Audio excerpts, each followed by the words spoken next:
Olá a todos, bem-vindos de volta ao meu canal para mais um mistério com Molly Westbrook. Se você é novo por aqui, se nunca viu meu rosto na sua tela antes, oi, meu nome é Molly Westbrook e eu posto vídeos de crimes reais como este toda semana.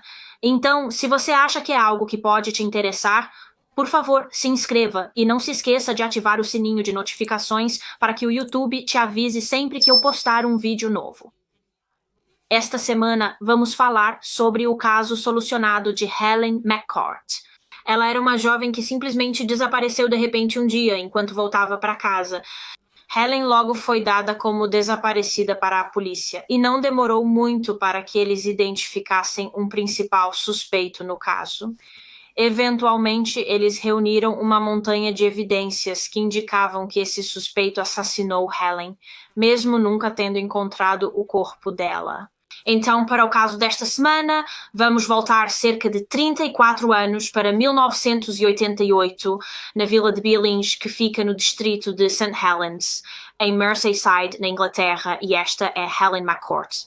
Ela era uma mulher de 22 anos e morava em Billing com sua família há cerca de 8 anos. Eles se mudaram para a região em 1980. Helen nasceu em 29 de julho de 1965, filha de Mary e William McCourt.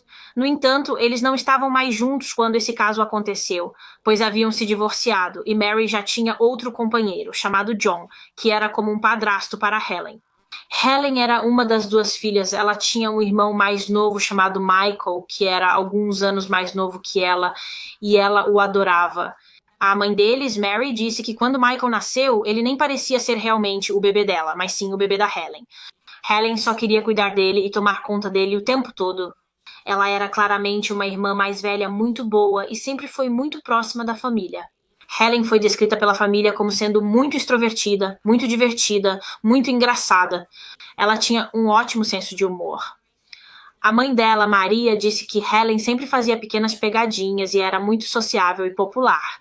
Ela tinha muitos amigos, adorava sair e conseguia conversar e se dar bem com todos. E em 1988, aos 22 anos, Helen trabalhava como assistente de seguros em um escritório em Liverpool. E foi exatamente isso que ela estava fazendo no dia em que desapareceu. Era terça-feira, 9 de fevereiro de 1988. Helen levantou-se naquela manhã, foi para o trabalho e realmente combinou de se encontrar com a mãe, Mary, na hora do almoço. Elas iam sair para comer juntas. No entanto, no final, não saíram. Mary cancelou o almoço porque o tempo naquele dia estava realmente muito ruim. Chovia e ventava forte, e acho que até havia alertas de tempo severo. Decidiram pular o almoço naquele dia e Helen encontraria a mãe mais tarde em casa. Então, Helen continuou com o dia dela e ligou para a mãe algumas vezes enquanto ainda estava no trabalho, só para perguntar primeiro se a avó dela estava bem, porque a avó dela, na verdade, tinha uma consulta no hospital naquele dia. Então, Helen estava perguntando como tinha sido e também pediu para a mãe se ela poderia deixar o jantar pronto para quando ela chegasse em casa mais tarde, por volta da hora do chá. Ela queria comer ao chegar em casa porque tinha planos à noite com o novo namorado, Frank. Então, Helen queria chegar do trabalho, jantar rapidamente, se arrumar e depois sair para ver o Frank. Esse era o plano dela para a noite e sua mãe, Mary, disse: "Tudo bem, vou deixar sua comida pronta quando você chegar." No entanto, já eram cerca de 5h45 daquela noite e Mary percebeu que Helen ainda não tinha chegado em casa. Normalmente, ela chegava por volta das 5h15 da tarde, mas já tinha passado cerca de meia hora e não havia sinal dela. Mas Mary não se preocupou muito no início, porque ela tinha ouvido no noticiário que, devido ao mau tempo, o trem de Liverpool para Wigan tinha sido atrasado porque uma árvore tinha caído nos trilhos. Helen pegava o trem para a casa do trabalho todos os dias. Ela embarcava em uma estação perto do trabalho em Liverpool, descia em St. Helens e depois disso pegava um ônibus para casa. Quando Helen não chegou no horário, sua mãe Mary pensou que o trem dela devia ter atrasado. Mas então já eram cerca de 7 da noite e ainda não havia sinal de Helen, e Mary começou a se preocupar um pouco nesse momento, porque seu filho Michael já tinha voltado do trabalho, então por que Helen não tinha voltado? Também era muito estranho porque Helen era o tipo de pessoa que sempre mantinha contato com a família. Se ela soubesse que ia se atrasar por qualquer motivo, ela avisaria, encontraria uma cabine telefônica e ligaria para a mãe. Mas ela não fez isso, não houve nenhuma ligação dela. Então, sua mãe Mary decidiu entrar em contato com o Serviço Ferroviário Britânico para descobrir exatamente o que estava acontecendo com os trens, o trem que Helen teria pegado. Mary disse ao Serviço Ferroviário Britânico que Helen teria descido na estação de Santa Helena. E foi aí que eles responderam dizendo: então o trem da Helen não teria sido afetado. O trem que ela teria pegado não era o trem que estava com atrasos. Isso só deixou a Maria ainda mais preocupada. A única explicação que ela via para Helena não ter voltado era o atraso do trem por causa do mau tempo. Mas não era o caso. O trem de Helena funcionava normalmente. Por que ela não voltou para casa? Foi depois disso que Maria começou a entrar em pânico, pensando que talvez Helena tivesse se machucado ou algo assim no caminho de volta para casa. Talvez os ventos fortes tivessem feito com que ela caísse e se machucasse. E, com essa teoria em mente, a família começou a entrar em contato com hospitais da região e das áreas vizinhas, só para ver se Helena tinha sido levada para algum deles, mas não tinha sido. Eles também ligaram para o escritório da Helena para ver se por algum motivo ela tinha decidido trabalhar até mais tarde, mas novamente não tinha, e entraram em contato com os amigos da Helena para ver se algum deles tinha notícias dela, mas infelizmente ninguém tinha, ninguém fazia ideia de onde Helena estava. Depois disso, a mãe da Helena, seu padrasto João e seu namorado Francisco decidiram sair para procurá-la eles mesmos. Eles decidiram seguir o trajeto que a Helena fazia todos os dias para chegar em casa, para ver se conseguiam encontrá-la, mas mais uma vez não tiveram sorte e depois disso souberam que era hora de pedir ajuda à polícia. Eles foram até uma delegacia em Liverpool e registraram o desaparecimento da Helena. Uma das primeiras coisas que a polícia fez ao receber esse relato foi alertar todos os policiais que estavam de plantão em Liverpool de que essa jovem estava desaparecida para que pudessem ficar atentos. E claro, todos esperavam que ela fosse encontrada naquela noite, que algum policial a encontrasse. Talvez, se ela tivesse se machucado por causa dos ventos fortes e estivesse presa em algum lugar, alguém a encontraria, mas ninguém a encontrou. E na manhã seguinte, Helena ainda não tinha voltado para casa, ainda não havia sinal dela e nenhum contato. Então, depois disso, a polícia decidiu que realmente precisava descobrir os últimos movimentos conhecidos da Helena. Claramente, ela havia desaparecido em algum ponto do caminho para casa, mas a polícia queria determinar exatamente até onde ela chegou antes de desaparecer.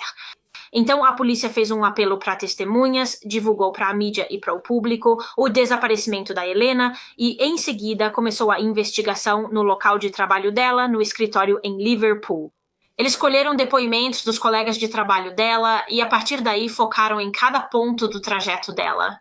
Então, eles fizeram investigações na estação de trem, conversaram com os funcionários da estação e falaram com pessoas que poderiam ter estado no trem da Helena naquela noite.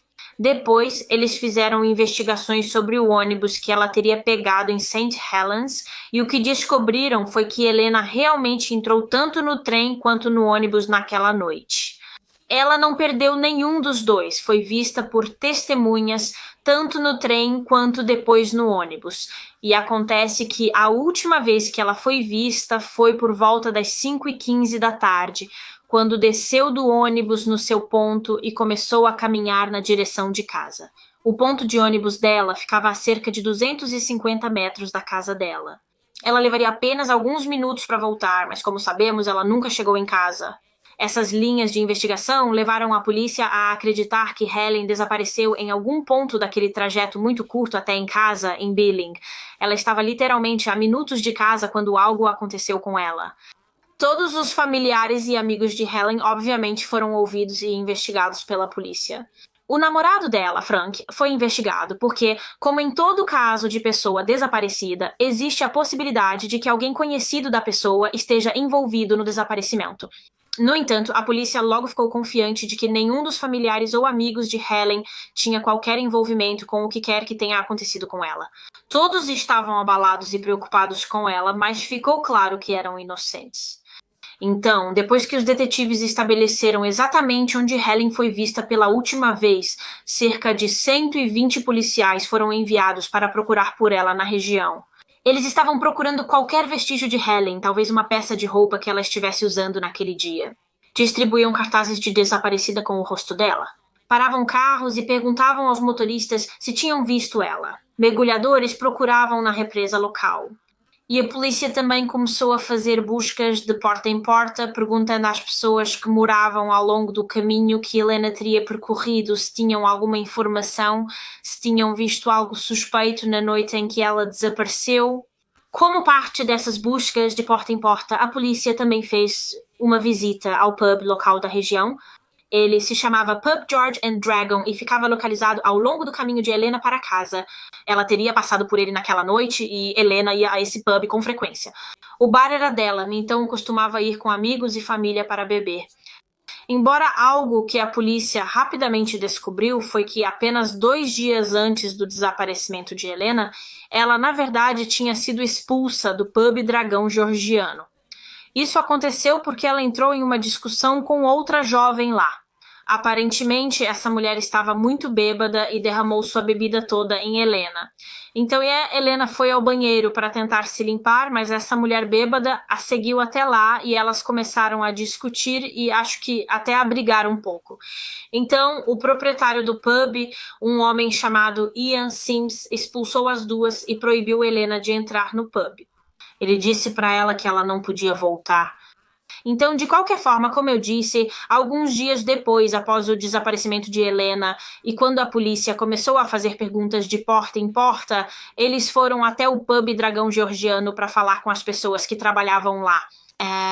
Eles queriam falar com o proprietário Ian Sims, de 31 anos, dono do pub há cerca de 1 ano, para saber se ele tinha informações sobre o paradeiro de Helena. Talvez ele a tenha visto passando pelo pub, ou talvez ela até tenha entrado no pub a caminho de casa naquela noite. Então eles começaram a fazer algumas perguntas de rotina para Ian Sims, e ele estava respondendo e tudo parecia bem e normal.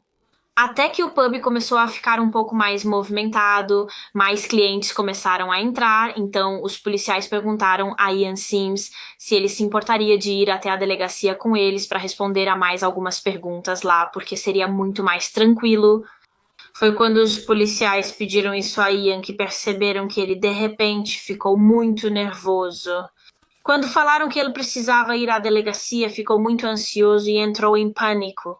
Ele realmente começou a hiperventilar e isso pareceu muito estranho porque obviamente ele não estava encrencado, ele não estava sendo preso por nada, isso era só uma rotina mesmo. Então os policiais rapidamente ficaram bastante suspeitos desse cara, por que ele ficou tão nervoso de repente? Será que era porque ele talvez fosse culpado de alguma coisa? Será que ele sabia mais sobre o desaparecimento de Helen do que estava deixando transparecer? A polícia logo descobriu, ao investigar Ian Sims um pouco mais, que ele era conhecido por ser um verdadeiro mulherengo.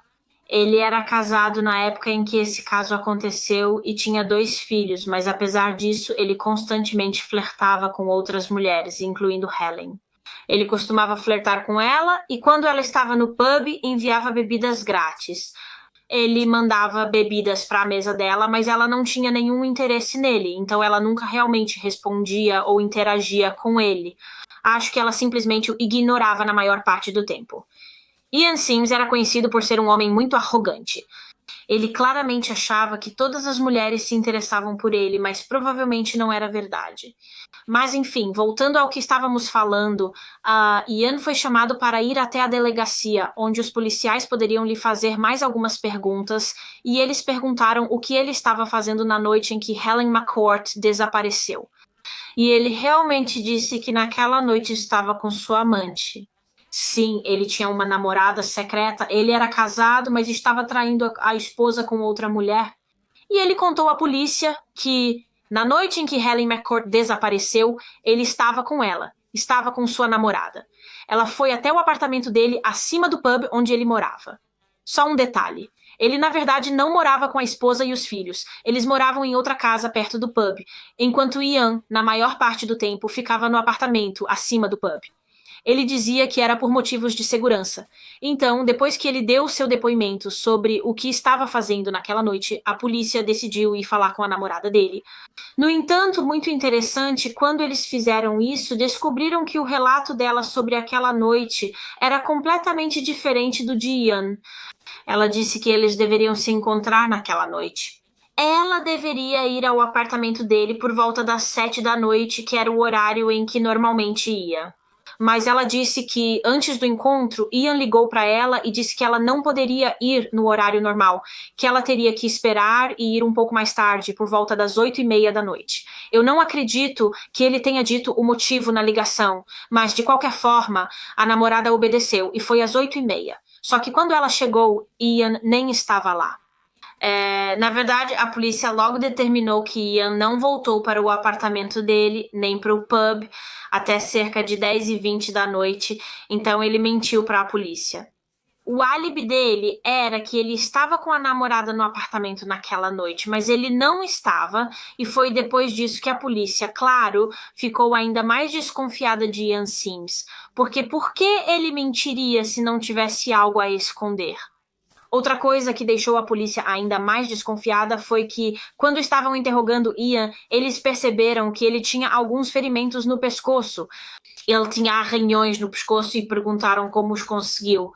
A resposta dele foi que a esposa dele que fez isso. Ele disse que ela descobriu recentemente o caso dele, ficou brava e arranhou seu pescoço.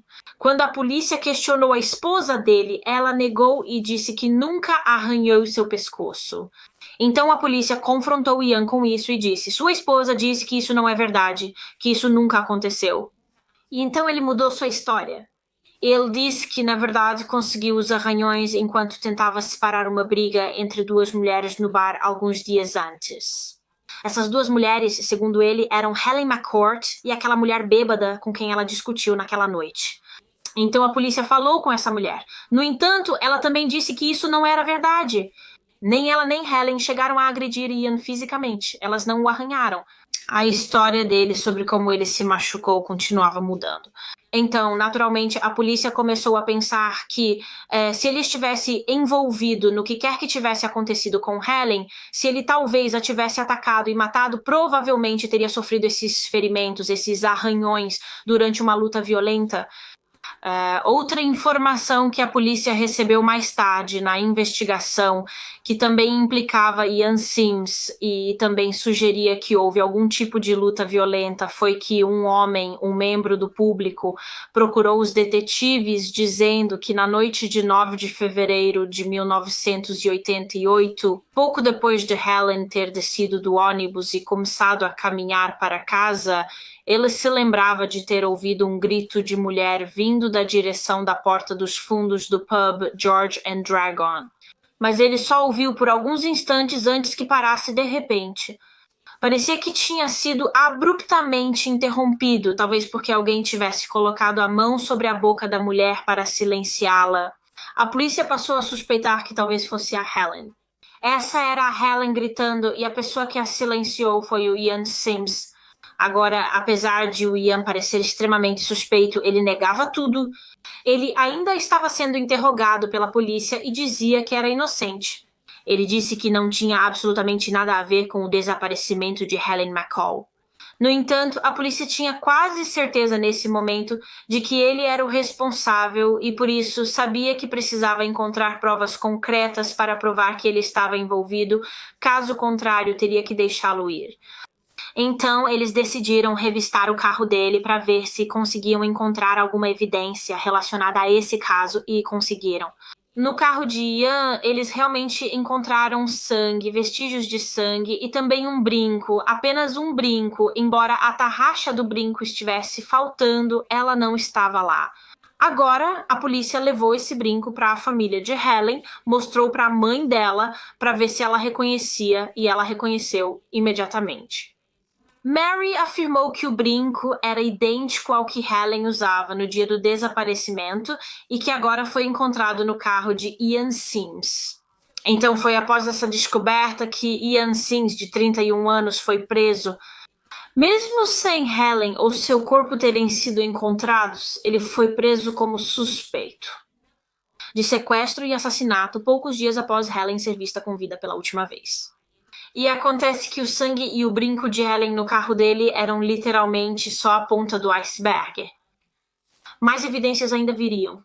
Além do carro dele, a polícia e uma equipe forense também fizeram buscas no pub George e Dragão e no apartamento dele acima do pub. Agora, vestígios de sangue apareceram em várias áreas do apartamento dele. Encontraram manchas de sangue na porta e na dobradiça do apartamento dele. Eles encontraram sangue nas escadas que levam ao apartamento dele. Vestígios de sangue foram encontrados em um dos quartos. E a polícia realmente descobriu uma impressão digital em uma das manchas de sangue que encontraram, e essa impressão correspondia a Ian Sims. Eles também encontraram no apartamento de Ian, ou no pub, a parte de trás do brinco de Helen. O brinco achado no carro dele. Lembra que falei que faltava a parte de trás? Agora não falta mais. A polícia encontrou isso na propriedade de Ian. Então, eles já tinham encontrado uma quantidade considerável de evidências. Já estava começando a se acumular bastante nesse ponto, mas o que a polícia ainda não tinha encontrado era Helen. Eles estavam certos naquele momento de que ela estava morta. O sangue no carro e no bar indicava que ela tinha sido assassinada por Ian. Mas onde estava o corpo dela? Ian claramente não queria contar para eles, mesmo com as evidências, ainda negava tudo. A polícia precisou continuar a busca por ela. No dia 12 de fevereiro de 1988, ou seja, apenas 3 dias depois que ela foi vista pela última vez, essa investigação estava avançando muito rapidamente. No dia 12 de fevereiro, a polícia fez um apelo ao público por ajuda. Eles pediram que membros do público se voluntariassem para ajudar nas buscas por Helen, porque a polícia obviamente queria encontrá-la o mais rápido possível e quanto mais pessoas estivessem procurando, maior seria a chance de sucesso. E tantas pessoas se ofereceram para ajudar, cerca de 2.000 pessoas apareceram para ajudar nas buscas. Eles saíram procurando em campos locais, bosques e trilhas, em qualquer lugar e em todos os lugares de Billinger que a polícia pudesse imaginar, onde alguém poderia ter tentado esconder um corpo ou talvez se livrar de evidências como as roupas da Helen. E evidências relacionadas a este caso foram realmente encontradas, embora não em Billingham, onde as buscas estavam principalmente concentradas. A cerca de 24 quilômetros de Billingham, em Hollins Green, Cheshire, um homem passeando com seu cachorro perto de um campo ou área arborizada encontrou uma toalha jogada no chão. E essa toalha tinha sangue nela. Aí, ele continuou olhando ao redor da área e rapidamente encontrou uma segunda toalha ensanguentada, algumas fronhas e também algumas roupas masculinas, como meias, cueca, um moletom, etc. E como havia sangue em alguns desses itens, o homem entrou em contato com a polícia para relatar o que havia encontrado e esses itens foram recolhidos. Os policiais que recolheram esses itens não pensaram de imediato que poderiam estar ligados à investigação de Helen McCourt, pois foram encontrados a 24 quilômetros de distância e recolhidos pela polícia de Cheshire, que não participava do caso. A polícia de Cheshire recolheu os itens como evidência, mas na época não sabia a que poderiam estar ligados. Depois, a conexão surgiu devido a algo presente no moletom masculino encontrado. Esse moletom foi ligado ao pub George and Dragon porque ele estava promovendo uma cerveja que estava à venda no pub naquela época. Então, esse moletom, que foi ligado ao principal suspeito Ian Sims, foi encontrado simplesmente descartado a cerca de 24 quilômetros de distância, junto com outras peças de roupa que provavelmente também pertenciam a Sims, além de algumas toalhas ensanguentadas. Como você pode ver, a polícia tinha várias evidências de sangue nesse caso. Eles tinham os vestígios de sangue que encontraram no carro de Ian Sims, que, só para constar, ele tentou alegar que era sangue do cachorro dele. Ele disse que o cachorro tinha cortado a pata no carro e sangrou, mas eles também encontraram sangue no apartamento dele e agora tinham essas toalhas ensanguentadas e roupas manchadas de sangue também. Todas essas evidências de sangue podiam ser ligadas ao principal suspeito, Ian Sims, mas a polícia precisava descobrir de quem era aquele sangue de verdade. Eles precisavam determinar se era ou não de Helen. Agora, obviamente, Helen ainda não tinha sido encontrada, eles ainda não tinham encontrado o corpo dela, então não podiam pegar o sangue dela para fazer o teste de comparação. as evidências de sangue para ver se havia compatibilidade e então o que eles tiveram que fazer foi ir até a família de Helen e coletar amostras do sangue deles, já que o DNA deles obviamente seria muito parecido com o de Helen. Então, eles coletaram amostras de sangue do pai de Helen, William, da mãe dela, Mary e do irmão mais novo, Michael. E depois, o sangue deles foi testado e comparado com o sangue encontrado nas toalhas, no carro de Ian e no apartamento dele. Esses testes concluíram que o sangue que a polícia encontrou era extremamente provável de ter vindo do filho de William e Mary McCourt. Esse era o sangue da filha deles. Esse era o sangue de Helen e, claro, essa foi a maior prova que a polícia tinha até então. A tecnologia de DNA ainda estava relativamente nova na época. O perfil genético e a impressão digital genética eram novidades. Isso foi em 1988, então foi um grande avanço para a investigação. O sangue de Helen provou que ela esteve envolvida em uma luta violenta com Ian Sims. Agora, como parte da investigação sobre Ian Sims, os detetives, obviamente, estavam entrevistando as pessoas da vida dele, e uma das pessoas que eles entrevistaram foi a faxineira dele, a faxineira do pub George and Dragon, e essa faxineira realmente forneceu algumas informações muito interessantes. Ela disse que na manhã seguinte ao desaparecimento de Helen, ou seja, na manhã do dia 10 de fevereiro, ela chegou para trabalhar. Ela foi ao pub limpar, como de costume, mas Ian já havia começado quando chegou. Ele estava literalmente limpando o pub inteiro meticulosamente, de cima a baixo, sozinho, algo que ele nunca tinha feito antes. Ele sempre deixava isso para a faxineira e quando ela chegava para o turno, normalmente Ian ainda estava na cama em seu apartamento. Ele disse à faxineira que estava fazendo isso naquela manhã em particular, porque seu cachorro tinha feito bagunça no pub, mas claramente isso era uma mentira. Era óbvio para a polícia que ele estava limpando sozinho porque estava tentando se livrar de qualquer evidência que pudesse haver ali. Além disso, a polícia também recebeu uma informação de um morador local que disse que pouco depois de Helen ter sido vista pela última vez naquela noite, ele se lembrava de ter ouvido barulho de limpeza vindo de dentro do pub George and Dragon. Acho que ele ouviu um aspirador de pó e na hora achou bem estranho, porque normalmente não tinha ninguém limpando lá naquele horário. Um mês após o início da investigação, novas evidências surgiram quando um jovem caminhava pelo rio Owau, cerca de 30 quilômetros de Billings, e avistou algo no chão próximo ao rio. Parecia uma bolsa, então ele deu uma olhada e dentro encontrou um documento de identidade. Era o documento de identidade de Helen McCourt. Aquela era a bolsa de Helen que ela estava carregando naquele dia. Então, a polícia foi chamada ao local e quando eles examinaram a área, encontraram ainda mais objetos que pertenciam a Helen. Eles realmente encontraram as roupas que ela estava usando no dia em que desapareceu. Acredito que eram o casaco dela, né, o cachecol, os sapatos e também um par de luvas, tipo aquelas de lã. E eles também encontraram o segundo brinco que ela estava usando. E junto com todos esses itens, eles também encontraram um pedaço de fio elétrico flexível. E emaranhados nesse fio flexível estavam fios de cabelo humano que eram compatíveis com o cabelo de Helen McCourt. Agora, na bolsa de Helen, a polícia encontrou um recibo de uma farmácia. Acontece que pouco antes de pegar o ônibus em St. Helens naquela noite, ela foi a uma farmácia para comprar algumas coisas de que precisava. E a maioria desses itens que ela comprou na farmácia foi encontrada junto com seus pertences dentro da bolsa, exceto uma escova de dentes.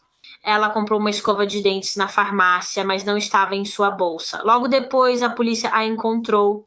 Durante uma das buscas no pub, eles descobriram a escova de dentes que Helen comprou naquele dia, provando que ela esteve dentro do pub naquela noite. E eles também encontraram outro item que pertencia a Helen no pub, uma presilha de cabelo que ela estava usando. Então isso provavelmente caiu durante a luta. E eles também descobriram um tufo de cabelo da Helen no pub. Novamente, provavelmente foi arrancado durante algum tipo de luta violenta. Se ela estava tentando fugir do Ian e lutar contra ele, provavelmente ele a agarrou pelo cabelo para controlá-la. Voltando rapidamente para as roupas da Helen, que foram encontradas em seu casaco, os cientistas, na verdade, descobriram fibras de carpete, e essas fibras correspondiam ao carpete do pub George and Dragon. E eles também encontraram pelos de cachorro em suas roupas que eram compatíveis com o cachorro do Ian Sims.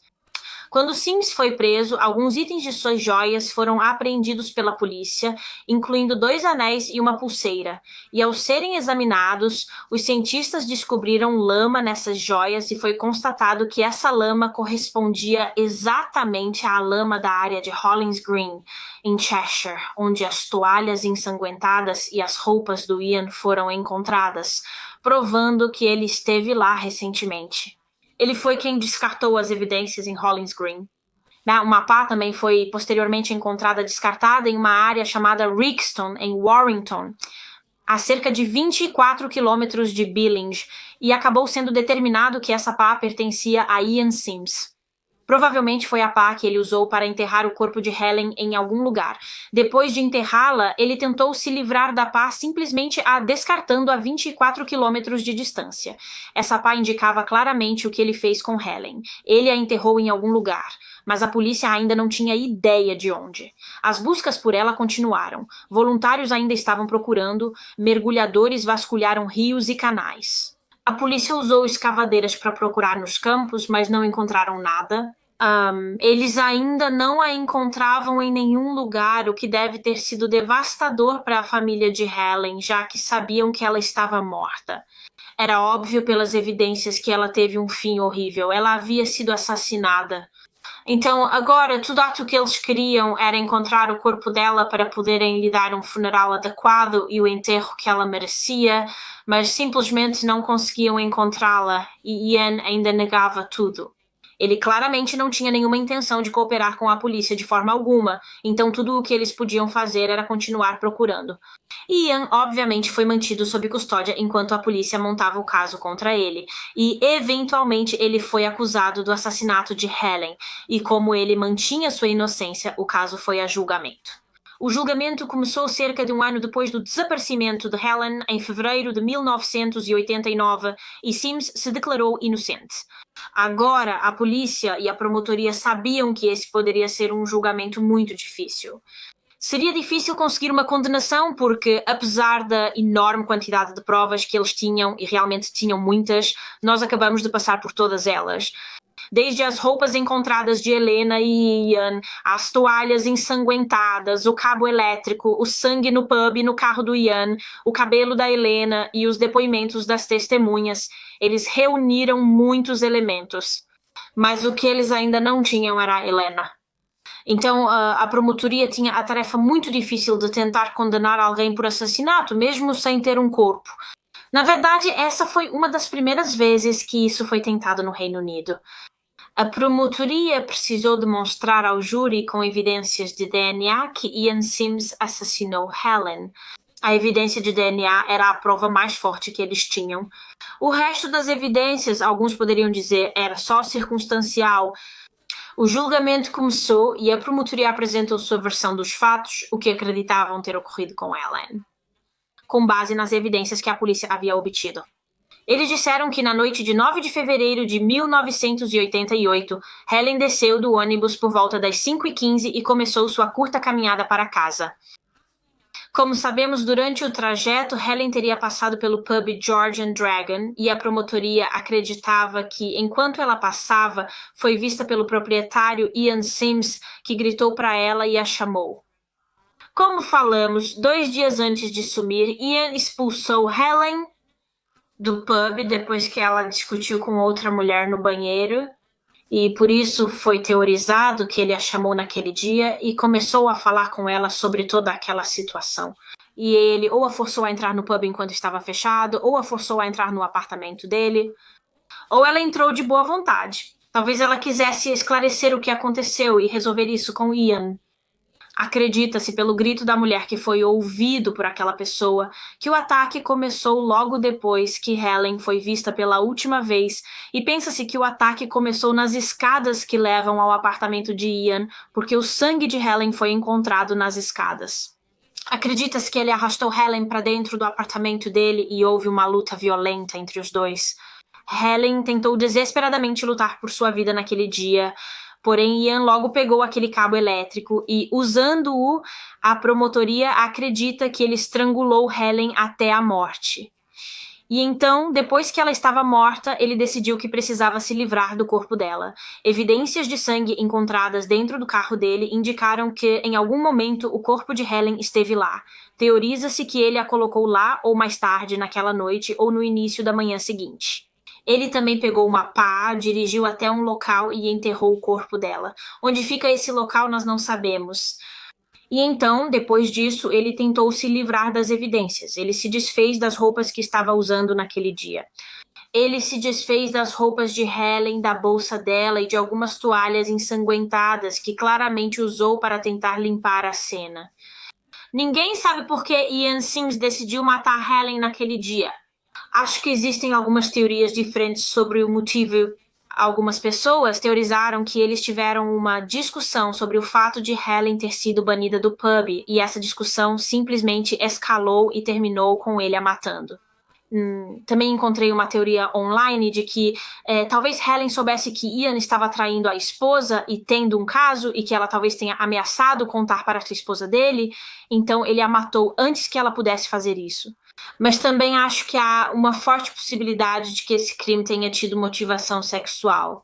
Mais cedo no vídeo, falamos sobre como Ian se achava um conquistador e flertava com várias mulheres no pub, incluindo Helen.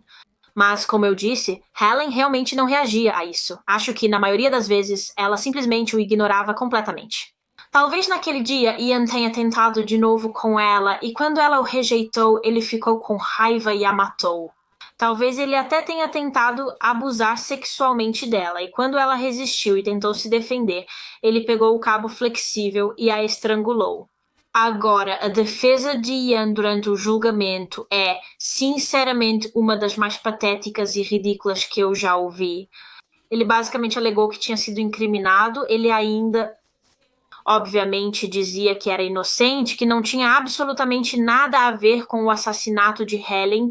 Então, para tentar explicar as evidências contra ele, disse que outra pessoa, outro homem, devia ter invadido o pub, invadido o apartamento dele, vestido suas roupas, assassinado Helen em seu apartamento, carregado o corpo dela até o porta-malas do carro dele.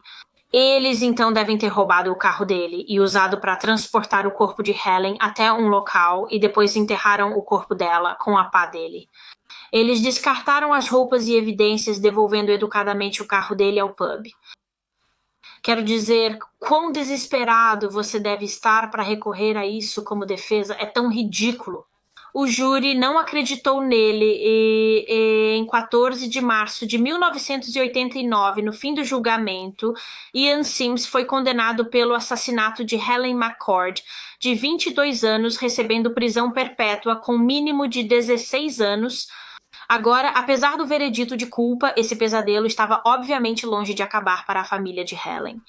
Eles ainda não tinham um encerramento completo, porque ainda não tinham Helen de volta, e ao longo dos anos continuaram procurando pelos restos mortais dela. Mesmo após a polícia parar, familiares e amigos continuaram. Todo final de semana eles saíam para procurar por Helen. Eles buscavam em canais, florestas, campos e pedreiras, mas sem sucesso. Eles nunca encontraram Helen e ela nunca foi encontrada até hoje, mais de 3 décadas depois. A mãe de Helen, Mary, chegou a escrever para Ian na prisão. Acho que ela enviou uma carta para ele cerca de 3 anos depois que ele foi condenado e ela implorou, literalmente implorou nessa carta, para que ele apenas dissesse onde ela poderia encontrar sua filha, para que pudessem enterrá-la. E Ian realmente respondeu. Ele enviou uma carta de volta, mas a carta dele era aparentemente muito cruel e ele ainda se recusou a dizer para Mary onde Helen estava enterrada. Ian Sims recorreu de sua sentença várias vezes ao longo dos anos. Ele basicamente queria uma revisão da sua condenação porque ainda negava seu envolvimento e então ele conseguiu o que queria. O caso dele foi revisado em 2004, cerca de 14 ou 15 anos após sua prisão.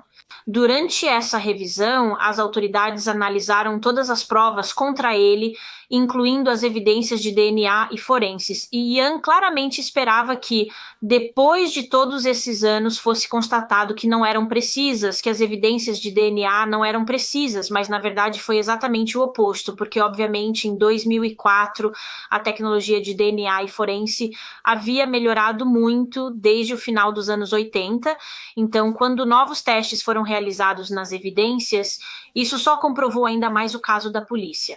As evidências contra ele ficaram ainda mais fortes e concretas, tornando-se um grande tiro pela culatra para ele.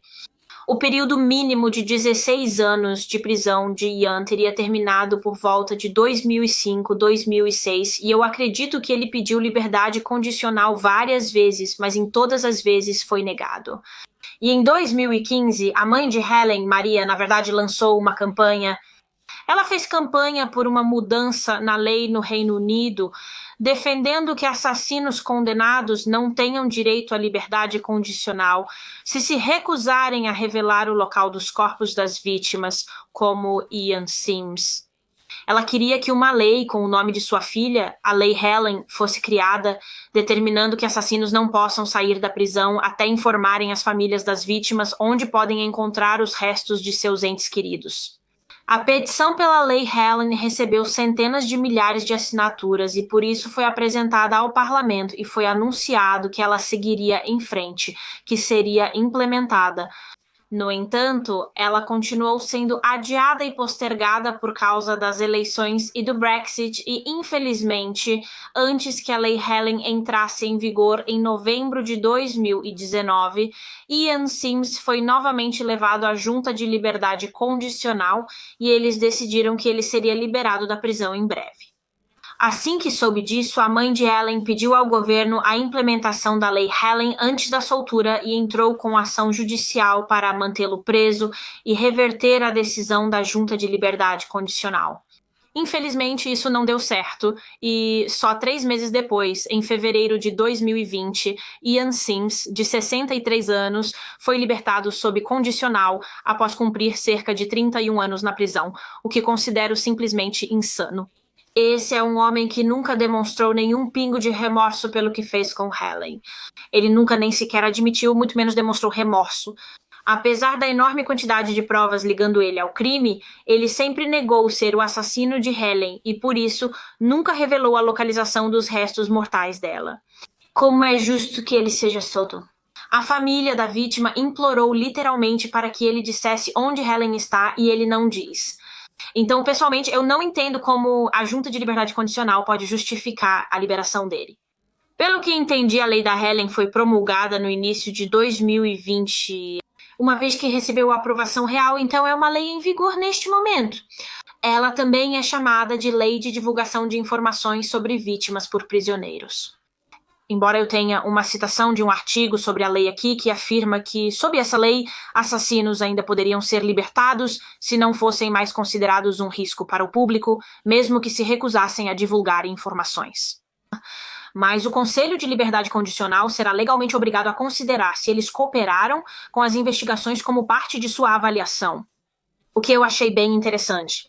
Lendo isso, parece que a lei ainda não pode impedir que assassinos sejam soltos só porque se recusam a fornecer informações como a localização de um corpo. No entanto, eles podem ter a liberdade negada se simplesmente se recusarem a cooperar com as autoridades e a ajudar a obter respostas para as famílias, como Ian Sims.